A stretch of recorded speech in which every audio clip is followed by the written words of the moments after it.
I want to talk about the new Brazilian Chevy Spark EUV that's everything I want in a small electric vehicle, and I think a lot of other Americans would want too. It's affordable at $13,000, it's ruggedly handsome, like me, with serious utility, and more spacious than you'd expect. But thanks to trade wars, tariffs, and market forces, this perfect little truck will never make it to American shores.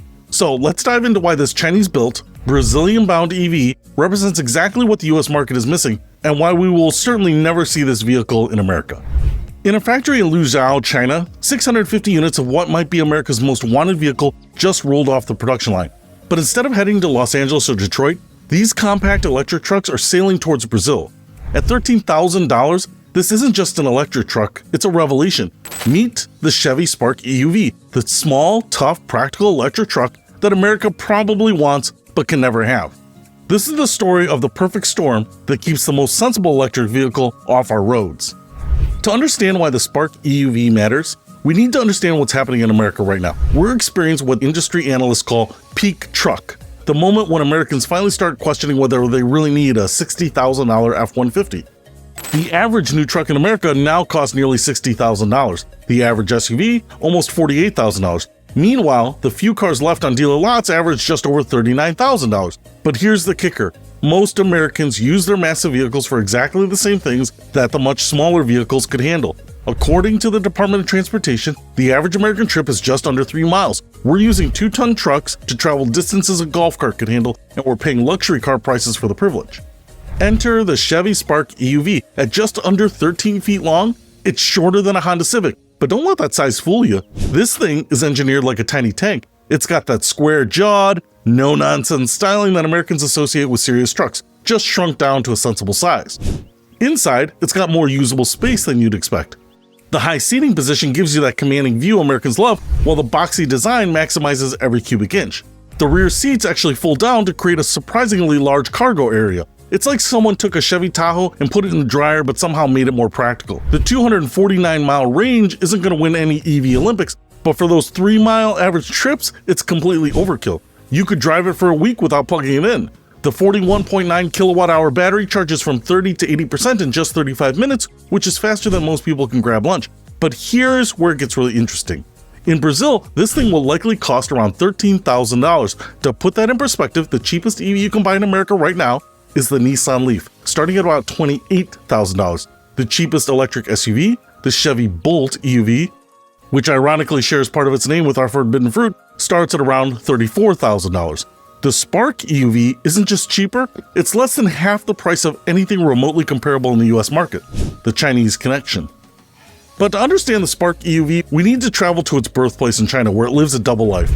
In its home market, this vehicle is called the Baojun Yep Plus, and it's part of a fascinating experiment in automotive minimalism. Baojun, which literally translates to precious horse, is owned by SAIC GM Wuling, a joint venture between Japanese SAIC, American General Motors, and Chinese Wuling. It's a partnership that's produced some of the world's most practical small electric vehicles. The original Baojun Yep is genuinely weird in the best possible way. It's a tiny 3-door SUV that looks like a miniature Land Rover Defender, which I totally dig. The Yep Plus, our Spark EUV, is the practical evolution. 5 doors instead of 3, more cargo space and a longer wheelbase. But it keeps that chunky utilitarian aesthetic that makes it look like it could climb mountains or kind of large hills, even though it's designed for city streets. In China, vehicles like this make perfect sense. Cities are dense, parking is at a premium, and the government actively encourages electric vehicle adoption. The Yep Plus starts at just under 94,000 yuan, which converts to about $13,000, making it accessible to a huge swath of the population. But here's where the story gets complex. The Yep Plus isn't just cheap because of lower labor costs. It's cheap because it's engineered from the ground up to be simple, efficient, and manufacturable. The single rear-mounted motor produces 101 horsepower, not a lot by American standards, but plenty for urban mobility. The top speed is limited to 93 miles per hour, which sounds slow until you realize that most city driving rarely exceeds 35 miles per hour. Compare this to American EVs, which often pack in hundreds of horsepower, complex all-wheel drive systems, and luxury features that most buyers never use. A Tesla Model Y has 384 horsepower, which I also think is pretty cool, but you probably don't need it. To accelerate faster from one red light to the next, it's probably not something everyone's going to do. The Chinese approach is radical in its simplicity, Build exactly what people need, nothing more, nothing less. The Great Tariff Wall. So why can't Americans buy this sensible little truck? Well, the answer lies in a trade war that's been brewing for over 6 years, and it's about to get a lot more complicated. In May 2024, President Biden announced that tariffs on Chinese electric vehicles would jump from 25% to a staggering 100%. That means a $13,000 Spark EUV would cost $26,000 before it even reaches a dealer, assuming it could get here at all.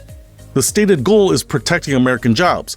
James Benson Jr., a Ford worker for 26 years, has watched 3 plants close and others downsize as imports gained market share.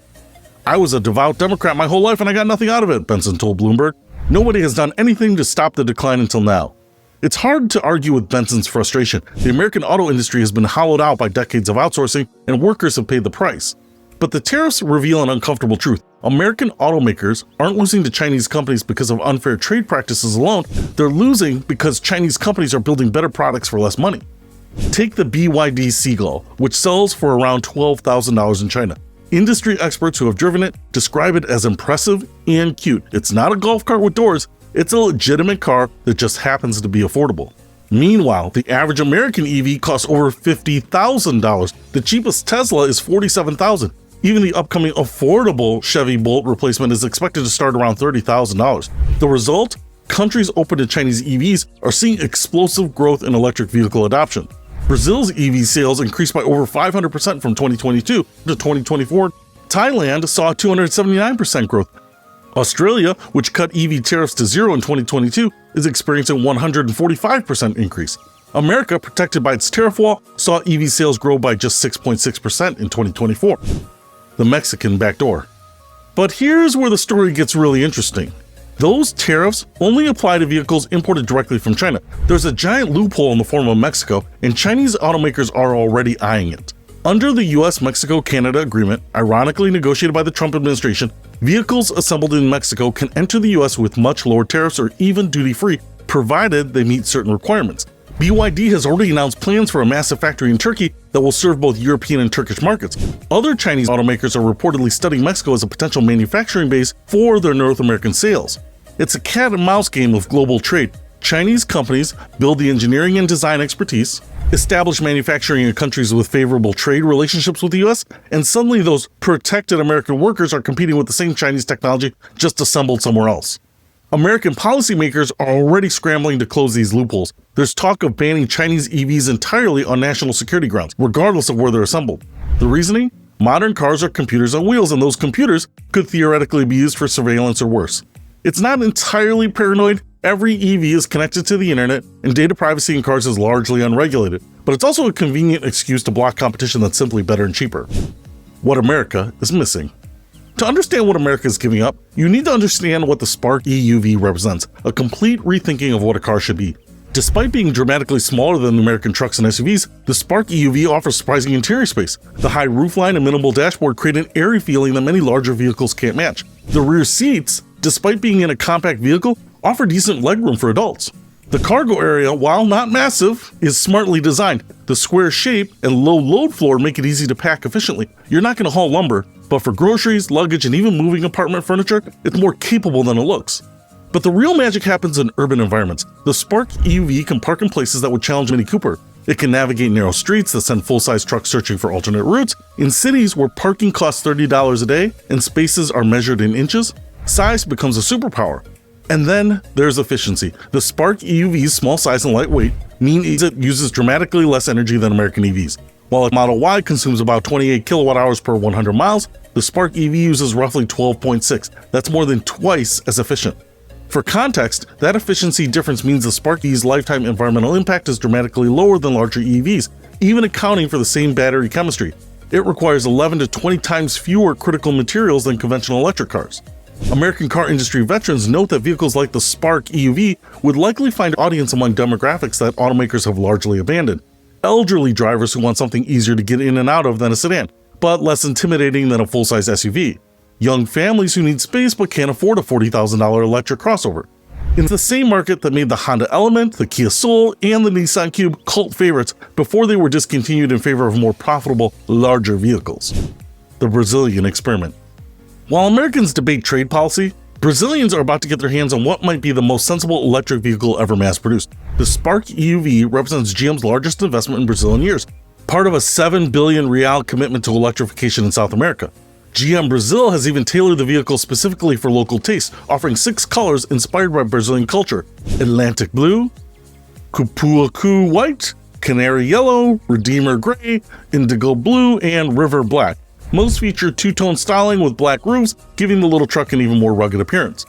Brazil's growing EV infrastructure and government incentives make it an ideal testing ground for affordable electric vehicles. If the Spark EUV succeeds there, it could prove that there's a massive global market for simple, affordable electric transportation. Industry analysts predict that Brazil could become one of the world's largest EV markets within the next decade, partly because it's not saddled with legacy costs and expectations that have made American EVs so expensive. Wrap up. The Brazilian Chevy Spark EUV represents everything that's wrong with American automotive policy and everything that's right with global innovation. At $13,000, it proves that electric vehicles don't have to be luxury items. At 157 inches long, it proves that size isn't everything. And at a 249 miles range, it proves that most of our driving needs are simpler than Detroit wants us to believe. But it also represents the unintended consequences of protectionism. By blocking affordable Chinese EVs, America hasn't protected its auto industry, it's protected auto industry profits while making electric vehicles inaccessible to the very people who need the most affordable transportation. The question isn't whether Chinese EVs will eventually reach American shores. They will, either through Mexican assembly plants, European partnerships, or eventual policy changes. The question is how many years of affordable electric mobility Americans will sacrifice in the name of protecting an industry that's increasingly competing on price rather than innovation. Somewhere in Brazil, the first Spark EUV owners are discovering what it's like to drive electric for less than the cost of a used pickup truck. They're learning that you don't need to spend $50,000 to get emission-free transportation, and they're probably wondering why the rest of the world is making it so complicated. The $13,000 electric truck America can't have isn't just a vehicle, it's a mirror reflecting our choices, priorities, and our willingness to let politics sometimes override practicality. In the end, maybe we're not protecting jobs, maybe we're just protecting prices. And as someone who likes the Chevy Spark and low prices, I really want one here. I'll see you later.